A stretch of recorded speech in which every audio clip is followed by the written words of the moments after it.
snapping, putting his head in the hole and getting to the corner and getting to the angle. Soriano has not been challenged to this point. He was not there last year. He did not wrestle. He transferred from Rutgers. And as he has made his return, he has looked nothing short of dominant. Well, his physical training here, I mean, this is a guy that probably walks around at about 3-4% body fat. You take a look at the contrast here. You've also got, you know, Brandon Courtney, 125, 126 pounds walking around. So the size difference is going to be big in that match. Araujo jumps out in front here with the 2-1 lead.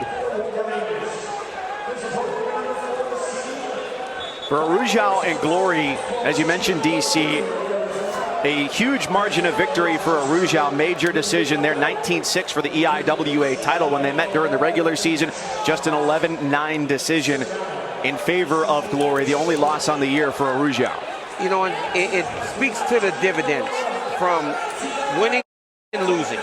You can't make mistakes. Everybody's so close. Everyone's so skilled. And you see Araujo, he had success in the EIWA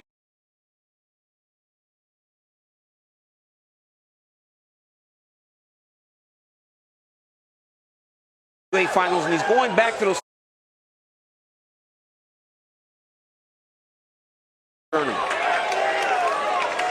We got these two matches here on the center mats, 4 mats going concurrently on the outside as well. Gibby, with guys who are fighting to make their career statements tonight. In this sport, you go ahead and become an All-American if you get on that stand in the top 8, and these outside matches will help decide that. They've got 2 rounds today in the consolations this evening, and you know, that's a big match. You know, sometimes the first quest to becoming a national champion is becoming an All-American. Exciting wrestling.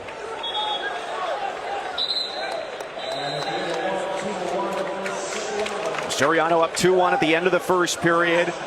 Got a huge ovation from the crowd here earlier today with a pin in the quarters. The national champion in 2019 at Rutgers. You can catch all the action on all mats over on the MatCast option on the ESPN app, led by Shane Sparks with Anthony Robles and Rock Harrison this evening. Mike, we're giving Shane a little bit of a break today here. We're down to 6 mats. He's got the biggest gas tank of anybody in this building, keeping things going and keeping the action exciting. We have a thing called man in the middle. A nice little low attack there by Glory. There's an opportunity for him to get out the match. See how he kept his ankles clean there on that finish?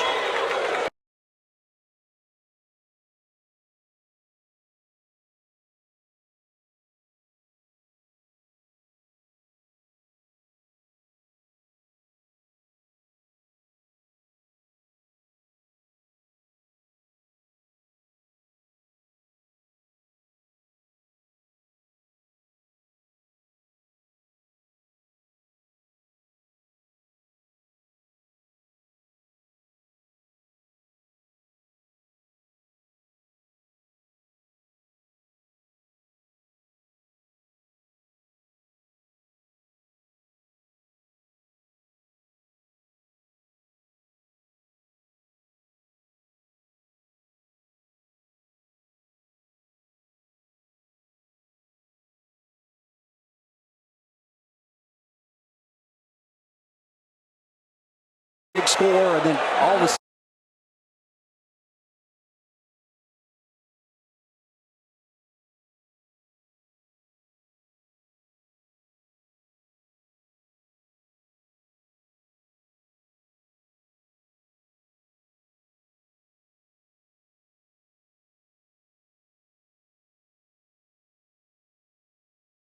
right into a leg turk. Yeah. And now he's starting to try to threaten Pat Glory. Yeah, see how he's got that leg hook, but he's also got the ankle and the crook of his elbow right there. And he can go ahead and keep his balance.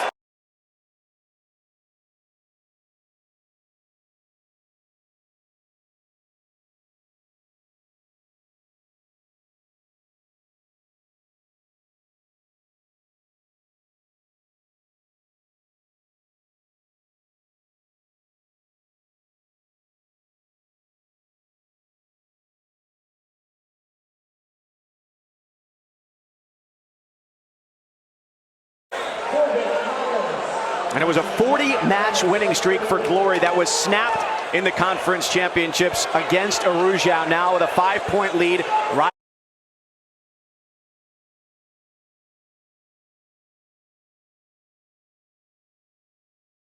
Three-point swing there. Oh my goodness, that's a massive swing there. Big mistake by Pat Glory. Was up 5. Not only gives the reversal, coach, you said he gave a locked hands too? Yeah, he gave him a locked hands call there. Of course, that saw the brick come out here by Joe Dubuque. We're going to contest this action.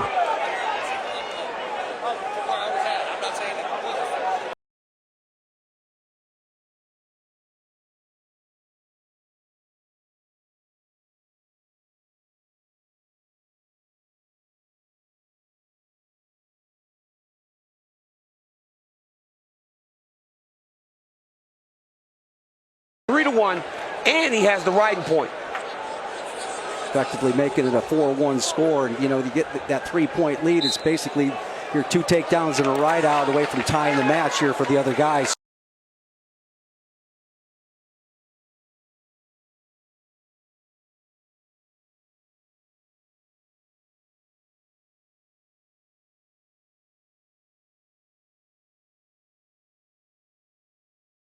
The sequence right there, and did he lock his hands? Really not going to have a great angle. That there's possibly a cradle situation here. He locked around the torso right there in that position.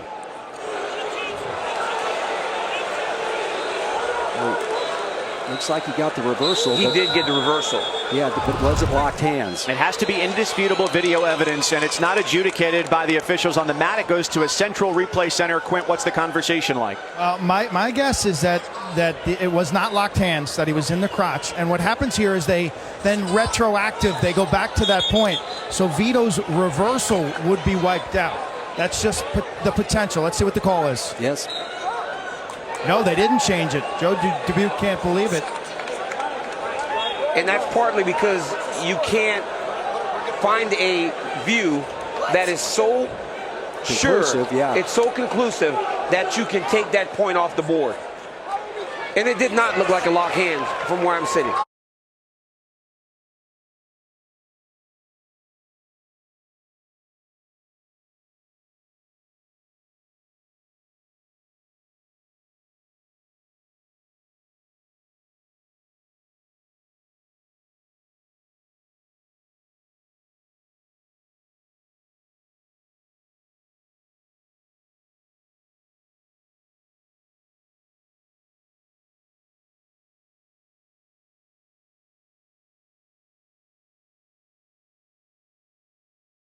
Kind of take the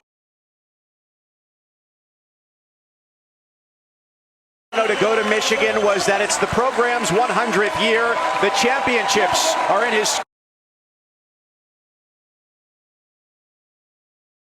schools. He returns to wrestling's top stage. And to your point, DC, great situation there by Rougeau. He got back into the match there with that in the top position to finish out that period. And now he's letting him go. He's going to take his chances on his feet. I love the consistency in this approach by so many of these athletes and coaches this weekend. Instead of riding for a minute, trying to turn, maybe riding the riding time down, they're saying, listen, I believe that I'm the better athlete.